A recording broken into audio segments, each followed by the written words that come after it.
God bless you so much. Mungu akubariki. Amen. Amen. So we have been talking about the difference which is between New and the Old Testament. Tumekuwa tukizungumzia utofauti kati ya Agano Jipya na la Kale. And I believe that you understood something. Na natumai ya kwamba kuna kitu ulielewa.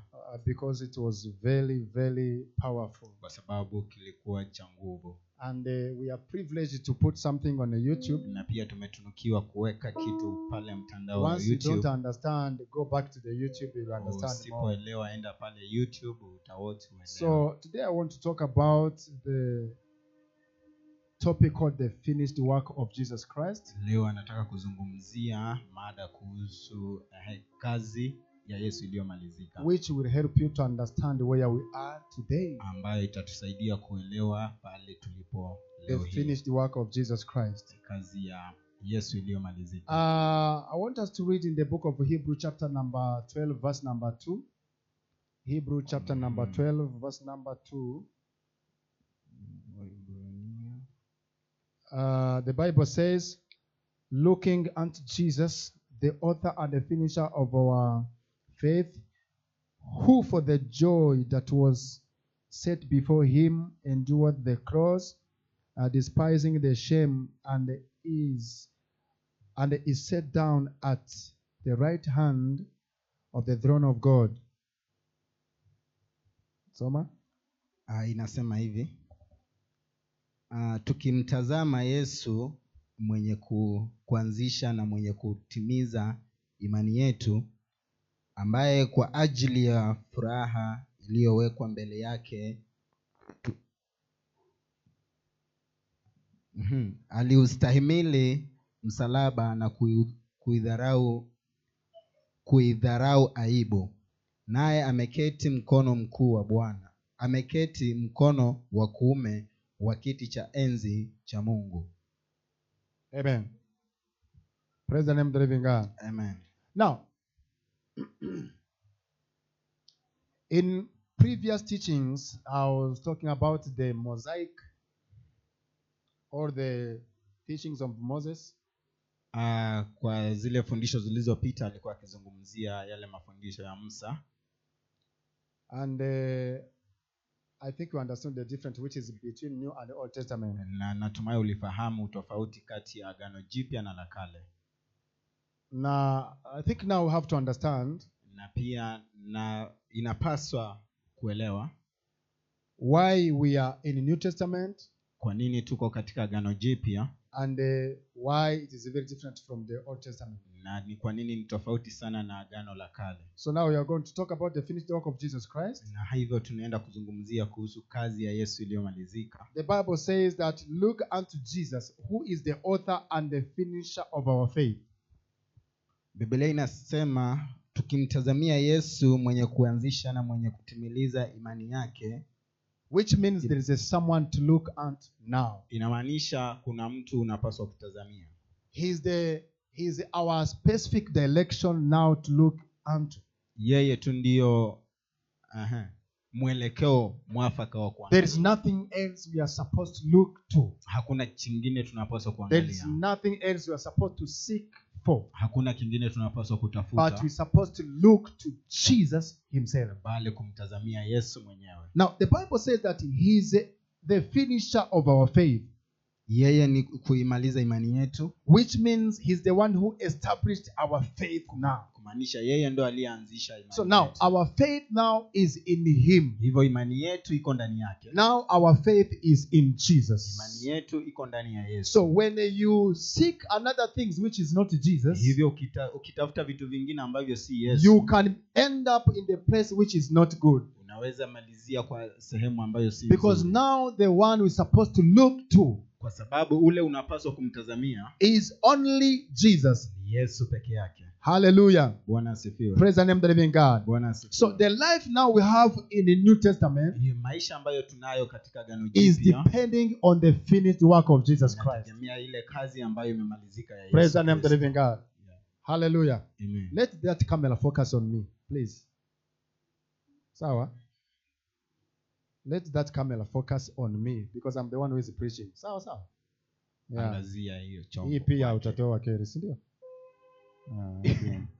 Praise the name of the living God. Amen. So now the life that we have in Christ Jesus now Hivyo maisha tunayo katika Yesu leo hii is depending on what he has done, inategemea kwa kila that ametenda, called the finished work. ambayo inaitwa kazi iliyomalizika. Praise the name of the living God. Bwana asifiwe. Now the life we are living in now, Maisha tunayoishi kwa sasa, they have been talking about it in New Old Testament, wamekuwa wakizungumzia agano la kale, which is achieved by Jesus himself. ambayo imetimilizika na Yesu mwenyewe. Hallelujah. Bwana asifiwe. Praise the name of the living God. Amen. Now today I want you to understand something. Leo hii nataka uelewe kitu. I want to talk about two things that Jesus did, which is very different from another things. Nataka kuzungumzia vitu viwili ambavyo Yesu alifanya na ni tofauti sana na vile vingine. Hallelujah. Praise the name of the living God. Bwana asifiwe. Now, Jesus became sacrifice. Yesu alitolewa Jesus became sacrifice. Yesu alitolewa dhabihu. Ulikuwa unaenda kusema kafara. Praise the name of the living God. Amen. Jesus became a sacrifice. Yesu alifanyika sadaka. But what is different between another sacrifice and Jesus' sacrifice? Na nataka uelewe tofauti kati ya ile sadaka nyingine na kati ile sadaka ya Yesu. Jesus is the priest to give sacrifice. Jesus is the priest to give sacrifice. Yesu ni Kuhani wa kutoa. I pray for you in the name of Amen. Jesus. Be alert. Amen. Amen. Yeah. Jesus is the priest Yesu ni kuhani who's supposed to give sacrifice. ambaye anapaswa kutoa dhabihu. Which means sacrifice Hivyo inamaanisha dhabihu needs two things. inamaanisha vitu viwili. Of course, number one is sacrifice. Cha kwanza ni, Number two is a priest. cha pili ni kuhani. You understand?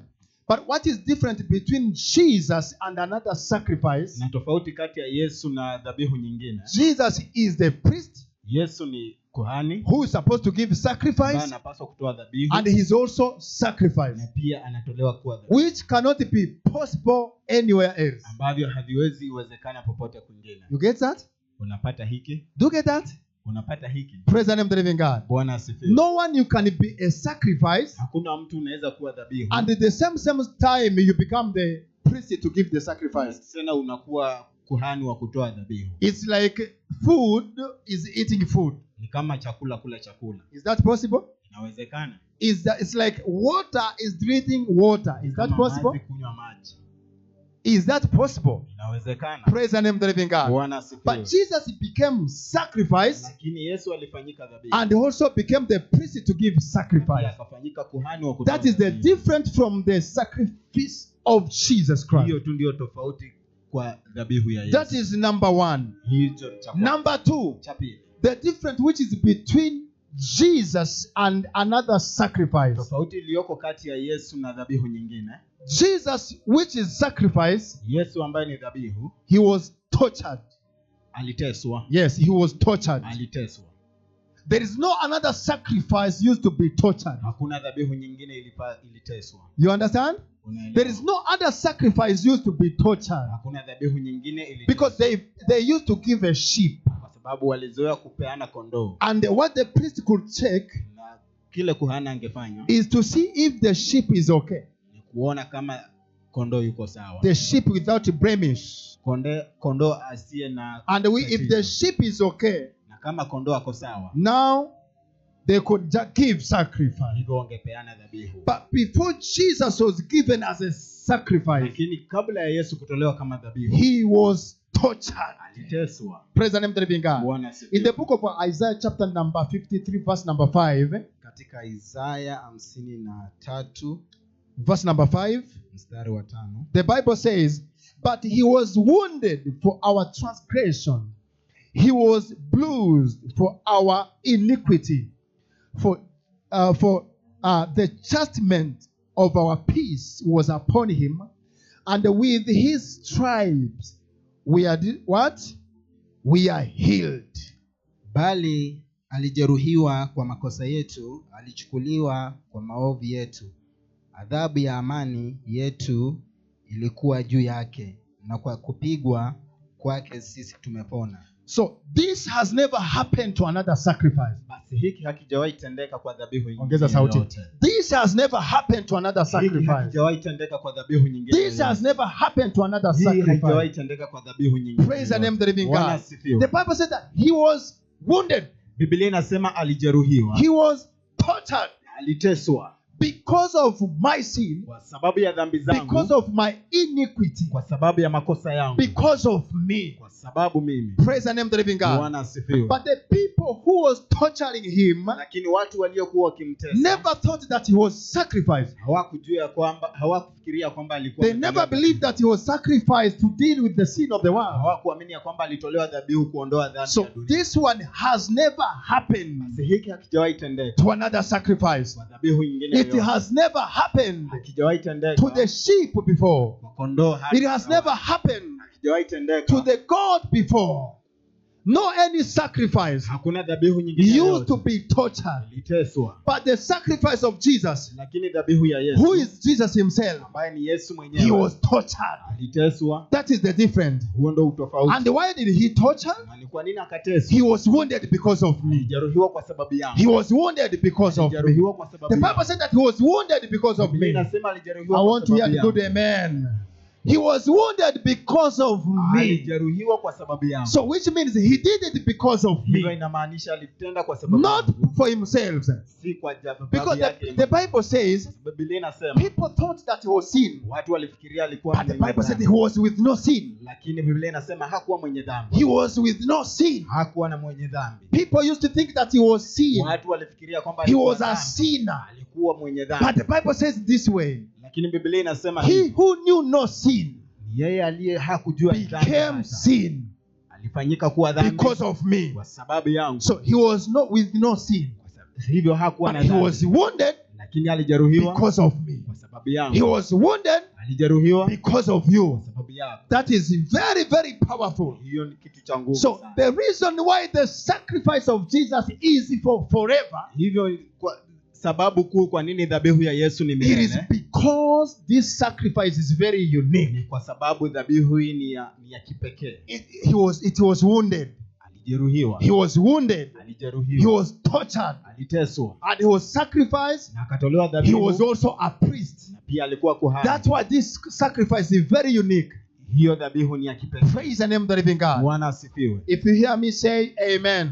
Kama unanisikiza sema Hallelujah. amen. Now, this is what you have to understand. Hiki ndicho unapaswa kuelewa. When you are talking about the sacrifice of Jesus, Wakati unaongelea dhabihu ya or Yesu, preaching about Jesus, kama kuhubiri kuhusu Yesu, let people understand wacha watu waelewe that what Jesus did for you, kwamba kile Yesu it is alikutendea very unique. ni cha pekee. And he never did it because of himself. Hakufanya kwa sababu yake. He did it because of you. Fanya ni kwa sababu That yako. is what you have to believe. Hicho ndicho unapaswa If kuamini. you hear me, can I have good Kama amen? unanisikia unasema amen. Praise the name of the living God. Bwana asifiwe. I'm going to number what? 3. Number 3. Nambari ya 3. Hallelujah. Number 3. Nambari ya 3. Jesus became naked. Yesu alifanyika uchi. Naked. Uchi. Praise the name of the living God. Bwana asifiwe. Naked. Uchi. Can you see that embarrassment, that kind of embarrassment? Unaona? Naked. Unaona hiyo aibu. Uchi. In the book of John chapter number 19 verse number 23. Katika John Yohana 19 chapter number 19 verse number 23. Sammy, read for me. John chapter number 19 verse number 23. The Bible says what? 19:23. John, read for me. Yes.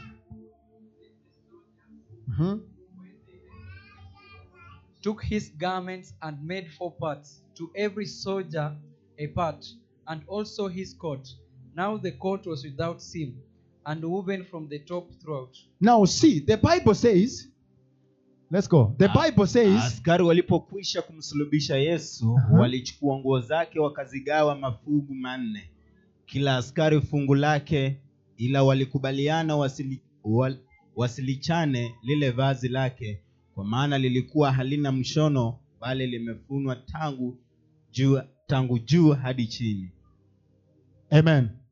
Which means Jesus was without garment. Hivyo inamaanisha Yesu hakuwa na nguo. You understand?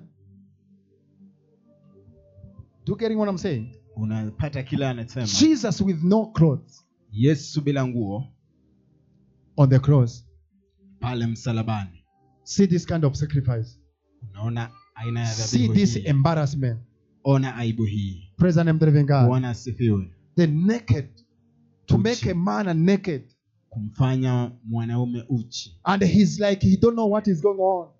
Na anajifanya ni kama hajui kile But kinaendelea. he became naked Lakini alifanyika uchi because of you. kwa sababu yako. He became naked Alifanyika uchi because of me. kwa sababu yangu. Because the Bible says Hivyo Biblia the inasema soldiers took his garment, askari wakachukua vazi lake, which means they removed the clothes from him. hivyo inamaanisha wakamtoa mavazi And he remained with no clothes. na akabaki bila See vazi. that embarrassment. Ona aibu hii. This is very unique.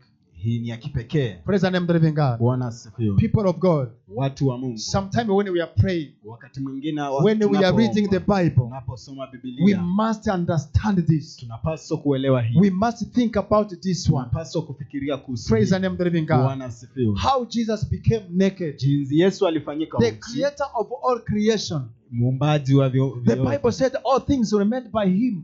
vyote viliundwa na yeye. But the Bible says also he endured the cross. Lakini pia Biblia inasema alikuwa pale msalabani. He endured the cross. Alistahimili msalaba. Why did he endure the cross? Kwa nini alistahimili msalaba? Praise the name of the living God. Bwana asifiwe. Why did he endure the Ni cross? kwa nini alistahimili Because of msalaba? his love upon you. Kwa sababu ya upendo wake juu yako. You can clap to Jesus because of that. Unaweza mpigia Yesu makofi juu ya hiyo. He endured the cross. Aliustahimili msalaba. The Bible said because of the joy which was ahead of him. Biblia inasema ni kwa sababu ya ile furaha ambayo ilikuwa mbele So yake. what is that joy?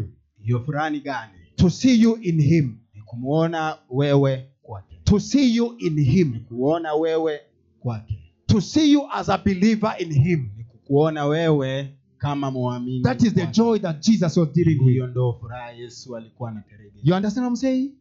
That is the joy that Jesus was dealing with. Hiyo ndio furaha Yesu. Philippians chapter number 2 verse number 8 the Bible says Wafilipi 2:20. uh, Filipi 8. mstari wa 8. The Bible says that being found in fashion as a man, he humbled himself, became obedient into the death, even the death of the cross. Which means the death of the cross was very unique. Naye akiwa na umbo la mwanadamu alijinyenyekeza akatii hata mauti, naam, mauti ya msalaba. Jesus was man 100%, Yesu alikuwa mwanadamu 100%. and he was also God 100%. Na pia alikuwa Mungu 100%. And the Bible said that he was in the image of a man, Biblia inasema alikuwa katika umbo la mwanadamu fashioned as a man.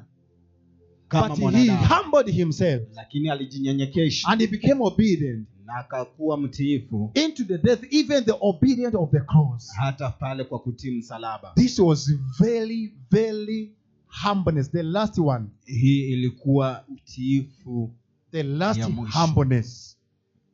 To see God humble himself kumuona Mungu anajinyenyekesha without being humbled. bila kulazimishwa, But he humbled himself lakini alijinyenyekesha even to the death of the cross. hata kwa kifo cha msalaba. Now, why the Bible mention even the death of the cross? Ni kwa nini Biblia iseme hata katika It is mauti ya because the msalaba? death of the cross Ni kwa sababu mauti ya msalaba was the last punishment. ilikuwa ni The last punishment. ghadhabu ya Last- mwisho. Last punishment. Ghadhabu ya mwisho. For someone to be punished to the cross, Kwa mtu kuwa kupewa dhabahu ya it ya was msalaba. something which was very bad. Ilikuwa kitu kibaya. Just to be embarrassed. Not just to be killed only, but to be embarrassed. Kuaibishwa. That's why even to die on the cross, Hivyo inamaanisha hata kukufa msalabani it could take time. ingechukua muda. Someone could spend 3 days Mtu angechukua hata on the siku cross 3 pale msalabani without dying. bila kufa. Can you see that pain? Unaona huo uchungu? Can you see that pain? Unaona huo uchungu? Someone on the cross 3 days. Mtu pale msalabani siku 3, Because the crucifixion kwa sababu kusulubishwa is nailed here, even on the leg, ni kupigwa misumari mkono huu Nothing pale else. miguuni. nothing else. Hakuna kingine. So you are there Alikuwa pale until the blood will finish out of your body hapo hadi pale ambapo damu itaisha mwilini and you mwako. die. Hivyo ndo utakufa. Can you see that punishment? Unaona huyo ghadhabu? Can you see that punishment? Unaona ghadhabu hiyo? That is very, very embarrassment Hiyo ni ya and also kuaibisha sana. painful. Na cha uchungu sana. Praise the name of the living God. Bwana asifiwe. The only mistake they did, Makosa tu walioifanya. I like when I preach, Moses is looking at me. Thank you so much. You are listening, eh? The only mistake they did Ile tu makosa walifanya. is that they crucified him Walimsulubisha while it was near Sabbath. wakati ilikuwa inaelekea Sabato. And no one was supposed to be on the cross on the Sabbath day. Na hakuna mtu alipaswa kuwa msalabani siku ya Sabato. Praise the name of the living God. Bwana asifiwe. That's why when they was just looking for him Hiyo ndo sababu wakati walikuwa wakimtazamia so that they can break his legs, hivyo wakavunja miguu yake. the Bible says Biblia inasema because he was alikuwa amedungwa nini? What is that thing? kuki. Mukuki. Praise the name of the living God. Amen. So the blood was very quickly to come out from the body. Hivyo damu ilikuwa inatoka kwa kasi. So Jesus died before Sabbath. Hivyo Yesu akakufa kabla ya siku ya Sabato. But imagine that the story says Lakini fikiria that hadithi they inasema used to remove the people from the cross walizoea kuwatoa watu msalabani. if it is Sabbath day Kama ni siku ya Sabato and the people that are not yet died, they used to remove them walizoea kuwatoa and come back to crucify them after Sabbath. na tena wanawarudisha msalabani baada ya siku ya Sabato. Unasikia hiyo? Umedunga misumari alafu umecheza tu, umefika Friday jioni na hujakufa. So unatolewa, praise the name of the living God, Amen. alafu unarudishwa after Sabbath. Hebu ona hiyo maumivu tena. See that pain. Ona uchungu huo. Praise the name of the living God. Bwana asifiwe. Hallelujah. Amen. But they said if you remove this one, Lakini he might disappear. wakasema ukifanya makosa kumtoa huyu anaweza potea. So when they were to break his legs, Na wakati tu walikuwa wanataka kuvunja miguu they yake, found him dead. wakapata amekufa. Because it is written, Hivyo imeandikwa, no any of his bone will be broken. hakuna mfupa wake hata mmoja utavunjwa. I like when God speaks. Napenda Mungu akizungumza. In whichever way Hata kwa hali yoyote ile, it shall come to pass. lazima itakuja kutimia. If God said that no embarrassment upon your life, Mungu akisema hakuna, that is how it will be. hivyo ndivyo itakuwa. If God said that I will do this and this to you, Mungu akisema nitafanya hiki na hiki juu yako, no matter how it will happen. haijalishi ni jinsi gani itatendeka. Praise the name of the living Bwana God. asifiwe. It is written that no any of his body will be broken. Imeandikwa hakuna mfupa wake mmoja hata ungevunjwa. So when they were just to break his leg, Hivyo walipotukua wanataka kuvunja miguu they yake, found him dead. wakapata amekufa. They said no need to break his leg. Wakasema hakuna haja ya kuvunja So they miguu removed yake. him from the cross Wakamtoa msalabani and they planned how to bury him. na wakapanga jinsi ya kumzika. Praise the name of the living God. Bwana asifiwe. And that was a completion of his assignment. Na hiyo ilikuwa timilizo ya kazi yake. Hallelujah. Bwana asifiwe. Wow, can I have good Na amen? mtu aseme amina. Oh, can I have good amen? Na mtu aseme amin. So we must understand the reason why Jesus passed a lot like this. Hivyo tunapaswa kuelewa ni jinsi, kwa sababu gani Yesu alipitia haya And yote. you have to value what Jesus did by doing this. Na pia unapaswa kudhamini kile Yesu alifanya kwa maisha yako. You know, sometimes Unajua wakati mwingine we think that the reason why we are Christians tunafikiria kwamba sababu ya sisi kuwa is that Wakristo we should not drink alcohol. ni ati tusikunywe pombe, You understand? We should not lie. tusidanganye, Hey, we should not lie. tusidanganye, We should not commit adultery. tusifanye usinzi, We should not steal. tusiibe, All so many that. hizo vitu zote. And that is okay. Hiyo ni sawa. Don't do that. Usifanye hivyo. Don't do that. Usifanye hivyo. Turn to neighbor and say, don't do that. Geukia jirani ukamwambia usifanye But the hivyo. main reason made Jesus to die Lakini sababu kuu ya Yesu is that we should have everlasting life. ni kwamba tukuwe na uzima wa milele. Praise the name of the living Bwana God. asifiwe. The reason why Jesus died Sababu kuu ya Yesu was kufa to remove everlasting death in our ni life. kutoa ile kifo cha Everlasting life in our life. kifo cha milele ndani ya maisha yetu. That's what the Bible says. Ni sababu Biblia If inasema anyone is in Christ Jesus, yote aliyeko ndani ya there is Yesu no condemnation to him. hakuna kukataliwa. He has escaped from death. Ametoroka kifo. That is the main reason Jesus Hiyo died. ndo sababu kuu Yesu alikufa. Because as I'm talking to you, Kwa sababu there ninapokuzungumza is people who don't drink, kuna watu hawakunywi but they are not born again. lakini hawajaokoka. There is a people who don't commit Kuna adultery, watu hawafanyi and uzinzi they are not born again. lakini hawajaokoka. Even when you try to share with them about Jesus, Hata ukijaribu they kushiriki nao can Yesu, kill you. wanaweza kuua, They can destroy. They cannot listen to you. wanaweza kuharibu. Praise the name of the living God. Bwana asifiwe. Hallelujah. Amen. So even we as a Christian, Sisi hata we are not Wakristo supposed to do that. hatupaswi kufanya But hivyo. that is not the main reason Jesus Lakini hiyo si died. sababu kuu ya The Yesu main kufa. reason Jesus Sababu kuu ya died Yesu kufa is so that we can escape from everlasting death punishment. ni kwamba tuepuke kile kifo cha milele. That's what the Bible says. Hiyo ndio sababu Biblia inasema No punishment to those who are in Him. hakuna ghadhabu kwa wale walio ndani yake. I didn't hear good amen. Can you hear what I'm saying? No judgment to them who are in Christ Jesus. Hakuna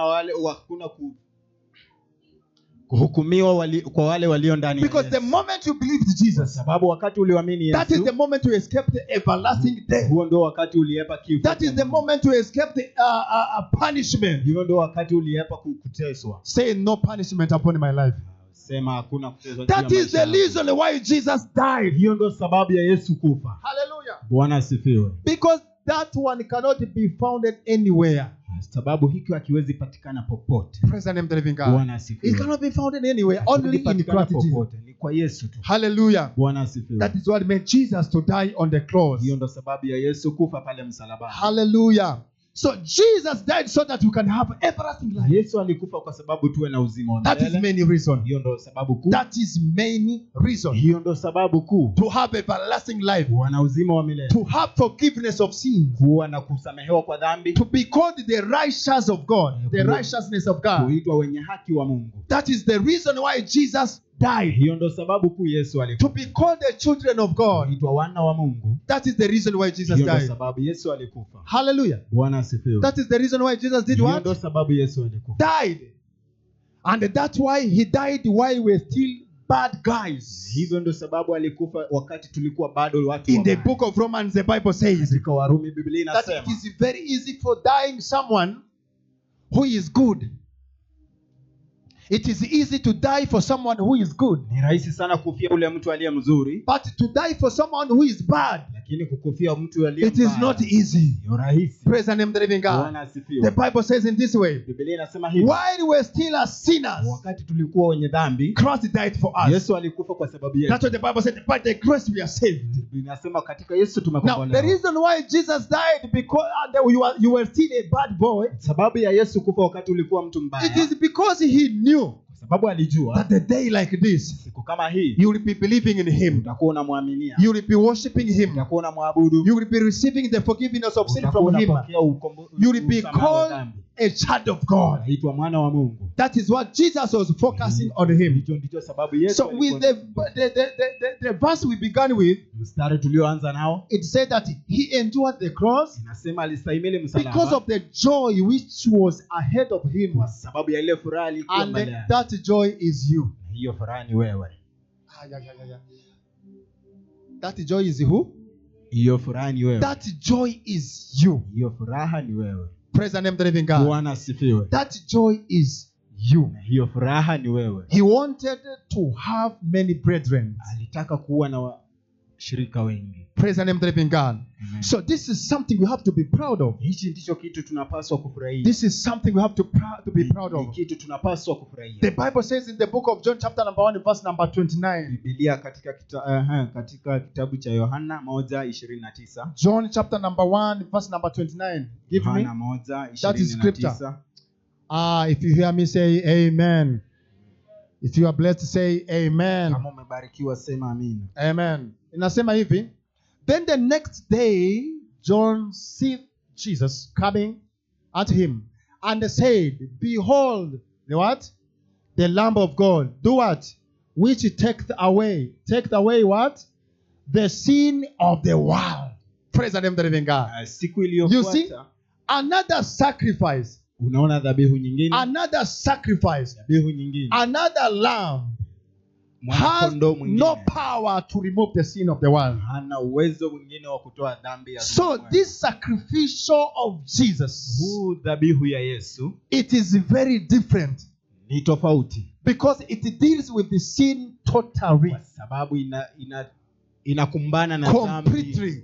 kiujumla. Praise the name of the living God. Bwana asifiwe. That's why he said, Hiyo ndio sababu alisema it takes away inachukua, the sin of the world. naondoa dhambi za ulimwengu. When we are preaching the gospel, do you know what we say? Wakati tunahubiri injili We unajua say, tunasema nini? See the love of God Tunasema ona mwana that kondoo wa takes Mungu away the sin of the world. ambaye anaondoa dhambi za This ulimwengu. is what we tell the world. Hiki ndicho tunaambia Praise the ulimwengu. name of the living Bwana God. asifiwe. Because it is very different. Kwa sababu ni You know, tofauti. even now as I'm talking to you people of God, Hata sasa there ninapowazungumza is a people who think kuna watu wanafikiria that there is a what they can do kuna kitu wanaweza fanya so that they can be saved.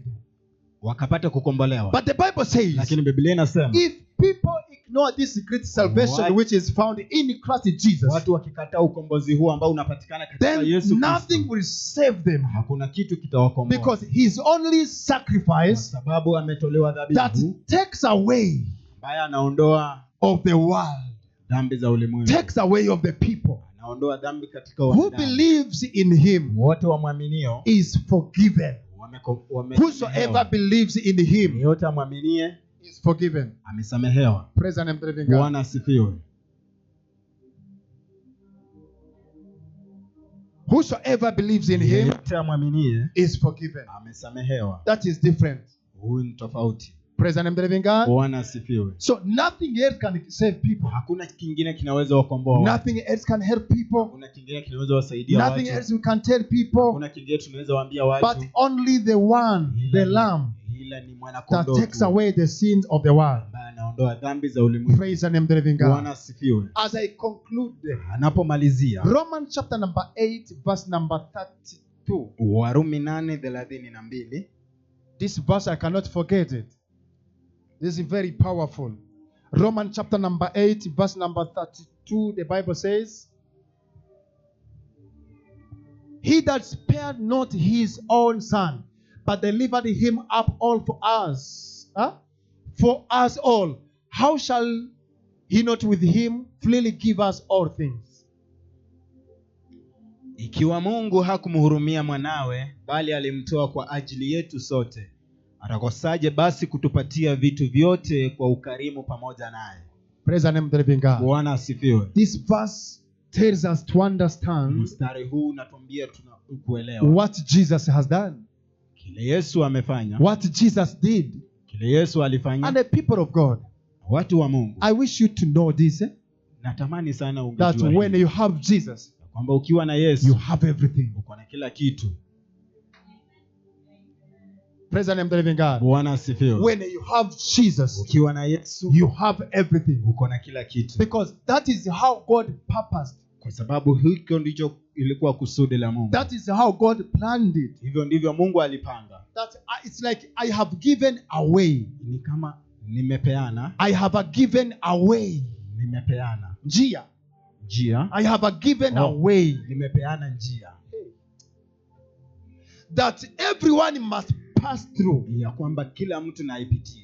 If he needs this and this and this. Anahitaji hiki na hiki na hiki. So which means Jesus is package of all things. Hivyo Yesu ni fungu la kila kitu. When we are talking about Jesus' sacrifice, Tunapozungumzia dhabihu ya Yesu, no, Jesus is God.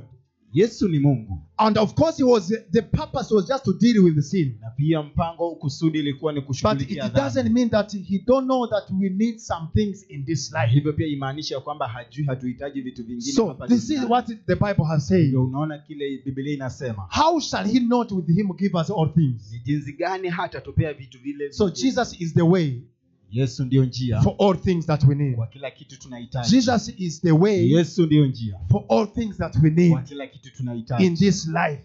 katika hii maisha. In the book of Peter, the Bible says Katika kitabu cha Petero, that he has given us all things pertaining into this life, ametupatia vitu vyote vinavyojuzisha na which we receive through knowledge ambavyo tumevipokea that we kupitia kwa have in hekima Christ Jesus. ambayo tuko nayo ndani ya Yesu. So God is insisting about Jesus.